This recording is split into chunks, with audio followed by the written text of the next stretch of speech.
بسم اللہ الرحمن الرحیم۔ السلام علیکم۔ یہ پارٹ 24 ہے۔ آج ہم آپ کے لیے کتاب پیش کر رہے ہیں خلفائے راشدین، مصنف شاہ معین الدین احمد ندوی، آواز نوشین۔ یہ کتاب آپ کے لیے بک شیئر پاکستان کی جانب سے پیش کی جا رہی ہے۔ دیگر کتابوں اور معلومات کے لیے آپ ان نمبرز پر رابطہ کر سکتے ہیں 0300291960 پہ محمد اظہر سے، یا پھر 0345534518 پہ محمد شفیق سے۔ تو آئیے سنتے ہیں پارٹ 24۔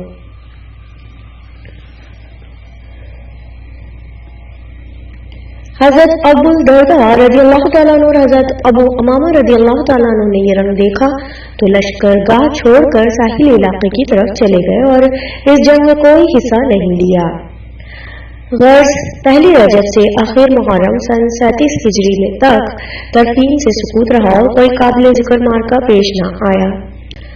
آغاز سفر سے پھر اثر نو جنگ شروع ہو گئی اور اس قدر خونریز لڑائیاں پیش آئیں کہ ہزاروں عورتیں بیوہ اور ہزاروں بچے یتیم ہو گئے۔ پھر بھی اس خانہ جنگی کا فیصلہ نہ ہوا۔ حضرت علی رضی اللہ تعالیٰ عنہ اس طوالت سے تنگ آ کر اپنی فوج کے سامنے نہایت پرجوش تقریر کی اور اس کو فیصلہ کن جنگ کے لیے ابھارا۔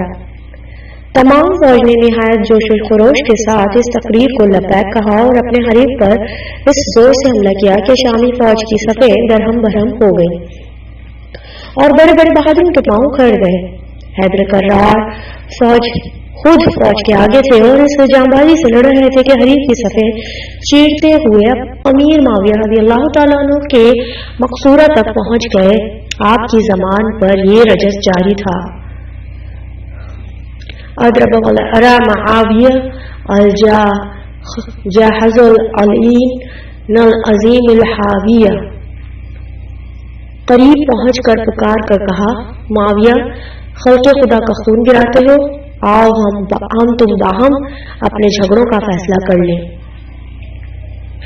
اس مبارزت پر عمر بن العاص رضی اللہ تعالیٰ عنہ اور امیر معاویہ رضی اللہ تعالیٰ عنہ میں حسب ذیل مکالمہ ہوا۔ عمر بن العاص رضی اللہ تعالیٰ عنہ، بات انصاف کی ہے۔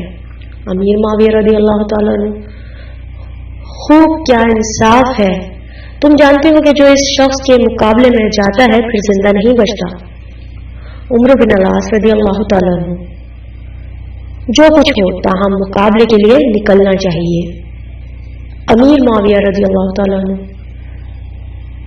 تم چاہتے ہو کہ مجھے قتل کرا کے میرے منصب پر قبضہ کرو۔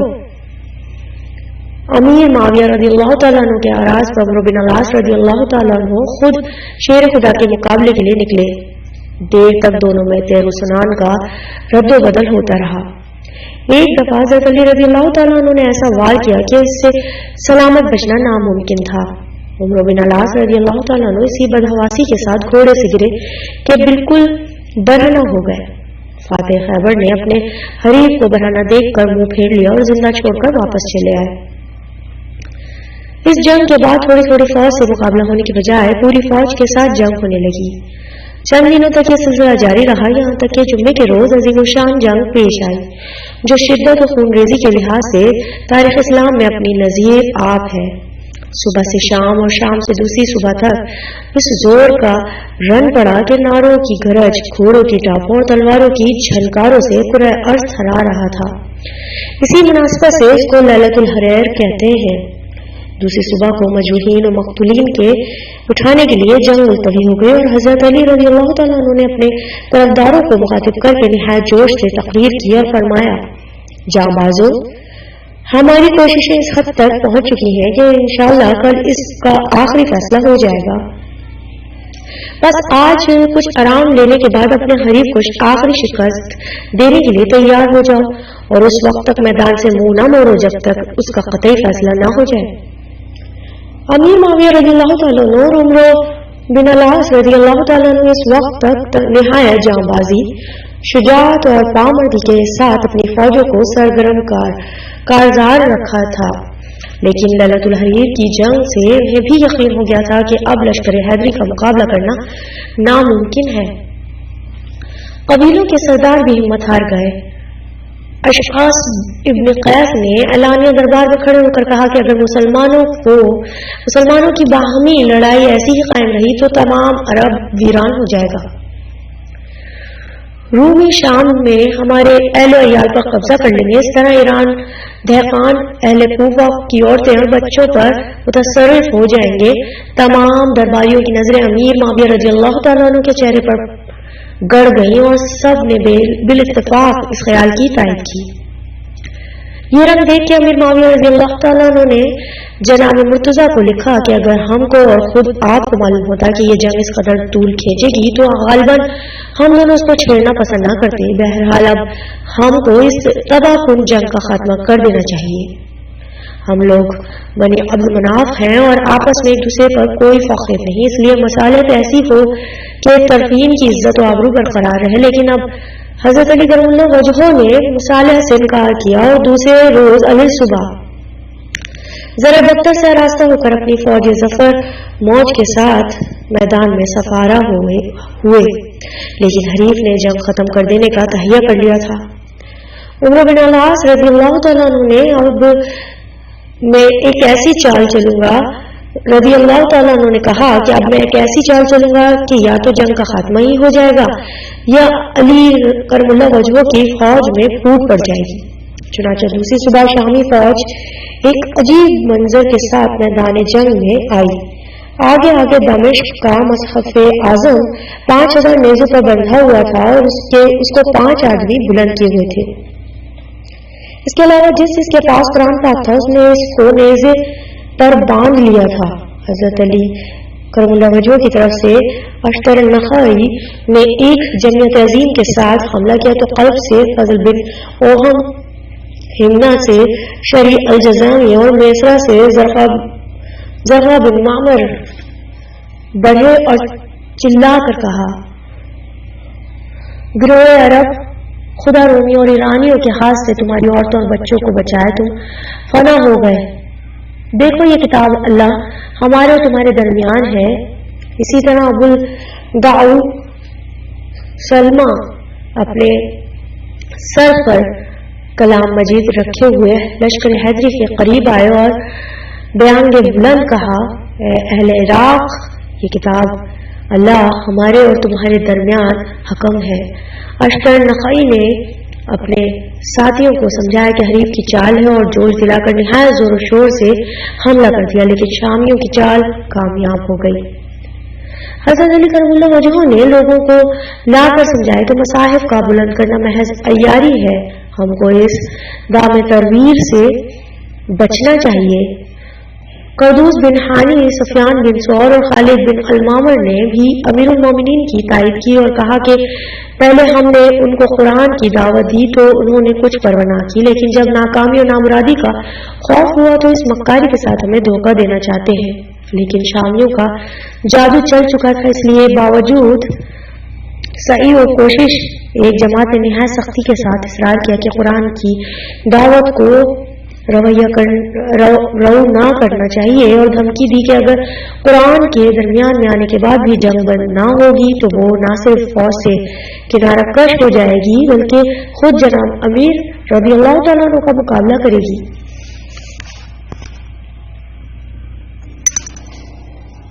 معمر بن فتکی، زید بن حسین سبنی اور ابن القوا اس جماعت کے سرکردہ تھے۔ اسی طرح اشعث بن قیس نے عرض کی کہ امیر المومنین، میں جس طرح کل آپ کا جانسار تھا اسی طرح آج بھی ہوں، لیکن میری بھی یہی رائے ہے کہ قرآن مجید کو حکم مان لینا چاہیے۔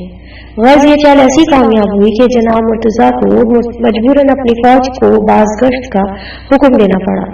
اشتر نخعی نے اس وقت نہایت کامیاب جنگ میں مصروف تھے، اس لیے واپسی کا حکم سن کر ان کو بڑا صدمہ ہوا اور فرود گاہ پر واپس جانے کے بعد ان میں اور مسعود بن مزکی اور ابن القوا وغیرہ میں جنہوں نے التواء جنگ پر مجبور کیا تھا نہایت تلخ گفتگو ہوئی اور قریب تھا کہ باہم کشت و خون کی نوبت پہنچ جائے، لیکن جناب امیر رضی اللہ تعالیٰ عنہ نے درمیان میں پڑھ کر معاملے کو رفت و گزشت کر دیا۔ ابتدائی جنگ کے بعد دونوں فریق میں خط و کتابت شروع ہو گئی اور طرفین کے علماء فضلا کا اجتماع ہوا اور بحث مباحثے کے بعد قرار پایا کہ خلافت کا مسئلہ دو حکم کے سپرد کر دیا جائے اور جو کچھ فیصلہ کرے اس کو قطعی تصور کیا جائے۔ شامیوں نے اپنی طرف سے عمر بن العاص رضی اللہ تعالیٰ عنہ کا نام پیش کیا۔ اہل عراق کی طرف سے اشعث بن قیس نے ابو موسیٰ اشعری رضی اللہ تعالیٰ عنہ کا نام لیا۔ حضرت علی رضی اللہ تعالیٰ عنہ نے اس سے اختلاف کیا اور حضرت ابو موسیٰ اشعری رضی اللہ تعالیٰ عنہ کے بجائے حضرت عبداللہ بن عباس رضی اللہ تعالیٰ عنہ کو تجویز کیا۔ لوگوں نے کہا عبداللہ بن عباس رضی اللہ تعالیٰ عنہ آپ تو ایک ہی ہیں، حضرت عبداللہ بن عباس رضی اللہ تعالیٰ عنہ اور آپ تو ایک ہی ہیں، حاکم کو غیر جانبدار ہونا چاہیے، اس لیے جناب امیر رضی اللہ تعالیٰ عنہ نے دوسرا نام اشترنخعی کا لیا۔ اشعث بن قیس نے برا فروختہ ہو کر کہا جنگ کی آگ اشتر ہی نے بھڑکائی ہے، اور ان کی رائے تھی کہ جب تک آخری نتیجہ نہ ظاہر ہو ہر فریق دوسرے سے لڑتا رہے، اس وقت تک ہم اس کی رائے پر عمل کرتے رہے۔ ظاہر ہے کہ جس کی رائے یہ ہے اس کا فیصلہ بھی یہی ہوگا۔ حضرت علی رضی اللہ تعالیٰ عنہ نے جب دیکھا کہ لوگ ابو موسیٰ رضی اللہ تعالیٰ عنہ کے علاوہ اور کسی پر رضامند نہیں تو تحمل اور بردباری کے ساتھ فرمایا جس کو چاہو حاکم بناؤ، مجھے بحث نہیں۔ حضرت ابو موسیٰ اشعری جنگ سے کنارہ کش ہو کر ملک شام کے گاؤں میں گوشہ نشین ہو گئے تھے۔ لوگوں نے قاصد بھیج کر ان کو بلایا اور دونوں فریق کے ارباب حل و عقد ایک عہد نامہ ترتیب دینے کے لیے مجتمع ہوئے۔ کاتب نے بسم اللہ الرحمن الرحیم کے بعد لکھا حضرت قاضی علیہ امیر المومنین امیر معاویہ رضی اللہ تعالی عنہ تسلیم کر لیتا تو پھر جھگڑا ہی کیا تھا۔ عمر بن العاص رضی اللہ تعالیٰ عنہ نے مشورہ دیا کہ صرف نام پر اتفاق کیا جائے، لیکن احنف ابن قیس اور حضرت علی رضی اللہ تعالیٰ عنہ کے دوسرے جانصاروں کو اس لقب کا محو ہونا نہایت شاق تھا۔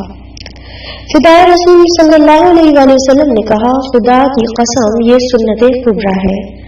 صلح حدیبیہ ذوالقعدہ سن 6 ہجری رسول اللہ صلی اللہ علیہ وسلم کے فقرے پر ایسا ہی اعتراض ہوا تھا، اس لیے جس طرح حضور انور صلی اللہ علیہ وآلہ وسلم نے اس کو اپنی دست مبارک سے مٹایا تھا اسی طرح میں بھی اپنے ہاتھ سے مٹاتا ہوں۔ غرض معاہدہ لکھا گیا اور دونوں طرف کے سربراہ آدمیوں نے دستخط کر کے اس کو موثق کیا۔ معاہدے کا خلاصہ یہ ہے علی رضی اللہ تعالیٰ عنہ معاویہ رضی اللہ تعالیٰ عنہ ان دونوں کے طرفدار باہمی رضامندی کے ساتھ عہد کرتے ہیں کہ عبداللہ بن قیس، ابو موسیٰ اشعری اور عمر بن العاص رضی اللہ تعالیٰ عنہ قرآن پاک اور سنت نبوی صلی اللہ علیہ وآلہ وسلم کے مطابق جو فیصلہ کریں گے اس کو تسلیم کرنے میں ان کو پس و پیش نہ ہوگا، اس لیے دونوں حکم کے لیے نہایت ضروری ہے کہ وہ قرآن اور سنت نبوی صلی اللہ علیہ وآلہ وسلم کو نصب العین بنائیں اور کسی حالت میں اس سے انحراف نہ کریں۔ حکم کی جان اور ان کا مال محفوظ رہے گا اور ان کے حق فیصلہ کی تمام امت تائید کرے گی۔ ہاں اگر فیصلہ کتاب اللہ اور سنت نبوی صلی اللہ علیہ وسلم کے خلاف ہوگا تو تسلیم نہیں کیا جائے گا اور فریقین کو احتیاط ہوگا کہ پھر اثر نو جنگ کو اپنا حکم بنائیں۔ خارجی فرقے کی بنیاد۔ معاہدہ پہلی سفر سن 37 ہجری 4 شنبہ کے روز ترتیب پایا۔ اشعث تمام قبائل کو اس معاہدے سے مطلع کرنے پر مامور ہوئے۔ وہ سب کو سناتے ہوئے جب غزوہ کے فرودگاہ پر پہنچے تو دو آدمیوں نے کھڑے ہو کر کہا کہ خدا کے سوا اور کسی کو فیصلے کا حق نہیں، اور غضبناک ہو کر شامی فوج پر حملہ کر دیا اور لڑ کر مارے گئے۔ اسی طرح قبیلہ مراد اور بنو راست اور بنو تمیم نے بھی اس کو ناپسند کیا۔ بنو تمیم کے ایک شخص غزوہ بن عدیہ نے اشعث سے سوال کیا کہ کیا تم لوگ اللہ کے دین میں آدمیوں کا فیصلہ قبول کرتے ہو؟ اگر ایسا ہے تو بتاؤ کہ ہمارے مقتول کہاں جائیں؟ اور غضبناک ہو کر تلوار کا ایسا وار کیا کہ اگر خالی نہ جاتا تو اشعث کا کام ہی تمام ہو جاتا۔ بہت سے آدمیوں نے خود حضرت علی رضی اللہ تعالیٰ عنہ کی خدمت میں حاضر ہو کر اس معاہدے کی نسبت اپنی بیزاری ظاہر کی۔ محضر بن خنیس نے عرض کی امیر المومنین اس معاہدے سے رجوع کر لیجئے، واللہ میں ڈرتا ہوں کہ شاید آپ کا انجام برا نہ ہو۔ غرض ایک معتبدانہ جماعت نے اس کو ناپسند کیا اور انجام کار اسی ناپسندیدگی نے ایک مستقل فرقے کی بنیاد قائم کر دی جس کا ذکر آگے آئے گا۔ تحکیم کا نتیجہ۔ حضرت علی رضی اللہ تعالیٰ عنہ امیر معاویہ رضی اللہ تعالیٰ عنہ دو متجدد کو جو عراق اور شام کے وسط میں تھا بالاتفاق حکمین کے لیے اجلاس کا مقام منتخب کیا اور ہر ایک نے اپنے اپنے حکم کے ساتھ 400 آدمیوں کی جمعیت ساتھ کر دی۔ حضرت ابو موسیٰ اشعری رضی اللہ تعالیٰ عنہ کے ساتھ جو فوج گئی تھی اس کے افسر شری بن حانی اور مذہبی نگران حضرت عبداللہ بن عباس رضی اللہ تعالیٰ عنہ تھے۔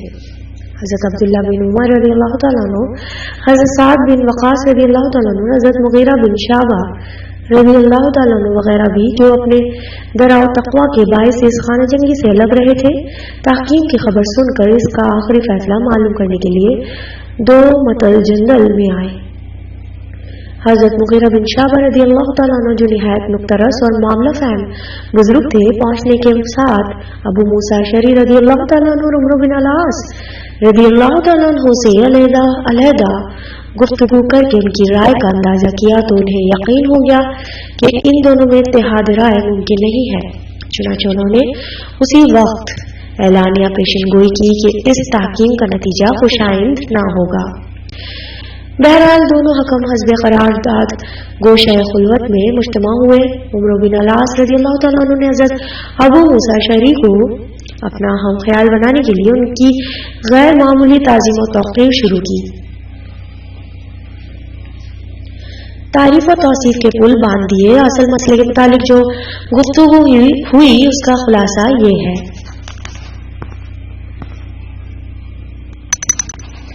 ابو موسیٰ رضی اللہ تعالیٰ عنہ، عمرو رضی اللہ تعالیٰ عنہ، تم ایک ایسی رائے کے متعلق کیا خیال رکھتے ہو جس سے خدا کی خوشنودی اور قوم کی بہبودی دونوں میسر آئیں؟ عمرو بن العاص رضی اللہ تعالیٰ عنہ: وہ کیا ہے؟ ابو موسیٰ رضی اللہ تعالیٰ عنہ: عبداللہ بن عمر رضی اللہ تعالیٰ عنہ نے ان خانہ جنگیوں میں کسی طرح حصہ نہیں لیا ہے، ان کو منصب خلافت پر کیوں نہ متمکن کیا جائے؟ عمرو بن العاص رضی اللہ تعالیٰ عنہ: معاویہ میں کیا خرابی ہے؟ ابو موسیٰ رضی اللہ تعالیٰ عنہ: معاویہ رضی اللہ تعالیٰ عنہ نہ تو اس منصب جلیل کے لیے موضوع ہے اور نہ ان کو کسی طرح کا استحقاق ہے۔ ہاں اگر تم مجھ سے اتفاق کرو تو تم فاروق اعظم رضی اللہ تعالیٰ عنہ کا عہد لوٹ آئے اور عبداللہ اپنے باپ کی یاد پھر تازہ کر دے۔ عمرو بن العاص رضی اللہ تعالیٰ عنہ: میرے لڑکے عبداللہ پر آپ کی نظر انتخاب کیوں نہیں پڑتی؟ فضل و منقبت میں تو وہ بھی کچھ کم نہیں۔ ابو موسیٰ رضی اللہ تعالیٰ عنہ: بے شک تمہارا لڑکا صاحب فضل و منقبت ہے، لیکن ان خانہ جنگیوں میں شرکت کر کے تم نے ان کے دامن کو بھی ایک حد تک داغدار کر دیا ہے، برخلاف اس کے کہ طیب ابن طیب عبداللہ بن عمر رضی اللہ تعالیٰ عنہ کا لباس تقویٰ ہر قسم کے دبوں سے محفوظ ہے۔ بس آؤ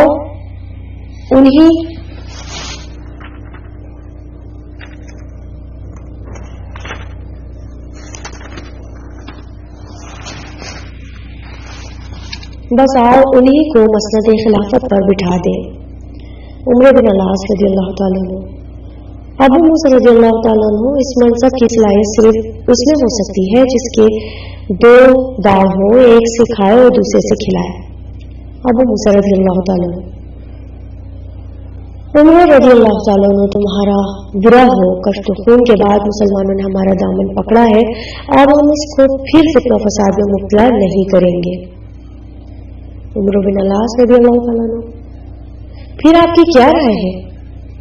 ابو موسیٰ رضی اللہ تعالیٰ عنہ: ہمارا خیال ہے کہ علی رضی اللہ تعالیٰ عنہ اور معاویہ رضی اللہ تعالیٰ عنہ دونوں کو معزول کر دیں اور مسلمانوں کی مجلس شورا کو پھر سے اختیار دیں کہ جس کو چاہے منتخب کرے۔